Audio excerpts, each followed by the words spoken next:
मुंबई पुणे मार्गे सोलापुरात MD drugs आणणाऱ्या दोघांना जेल रोड पोलिसांनी अटक केली आहे. पोलिसांनी 46 ग्राम एमडी ड्रग्जसह 4 चाकी गाडी पण जप्त केली आहे. सुफियान फुलारी व तौफिक सय्यद अशी अटक करण्यात आलेल्या संशयितांची नावे आहेत. त्या दोघांना सोलापूर न्यायालयात हजर केले असता न्यायालयाने त्यांना 4 दिवसांची पोलीस कोठडी सुनावली आहे. सोलापुरात ड्रग्ज प्रकरणात मोठा रॅकेट उघडकीस येण्याची शक्यता पोलिसांनी व्यक्त केली आहे. अंमली पदार्थ येणार आहेत अशी बातमी मिळाल्यावरून आमचे डीबी पथकाचे अधिकारी आणि कर्मचारी जेल रोड पी आहे हे त्या गाडीचा मागोवा घेण्यासाठी रोडवर पेट्रोलिंग करत होते.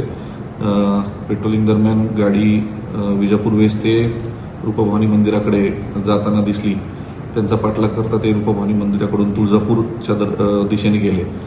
तुळजापूर रोडला लागतात जो टोलनाका आहे तिथे टोलनाक्याला आपल्याला पुढे जाता येणार नाही असं लक्षात आल्यानंतर त्या गाडीने परत युटर्न घेतला.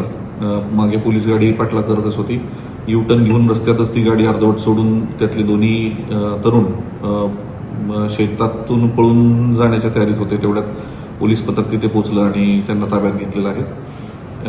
सदरील इसमांची नाव तौसिफ सय्यद आणि फुलारी हे दोन्ही आरोपी पुण्याचे राहणारे आहेत. एक हडपसर आणि एक पुणे सबर्ब मधलाच राहणार आहे. आणि या दोघांना ताब्यात घेऊन यांच्या गाडीची झडती घेतली असता त्यांच्यासोबत एकूण 47 ग्राम एमडी ड्रग्ज मिळालेला आहे. या दरम्यान या संदर्भात आपण जेल रोड पोलीस स्टेशन येथे गुन्हा दाखल केलेला एनडीपीएस ऍक्ट अंतर्गत आणि पुढील तपास सुरू आहे.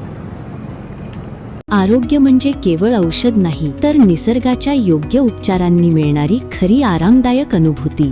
सोलापूरमध्ये निसर्गोपचाराचं विश्वासाचं नाव लिमये निसर्गोपचार केंद्र.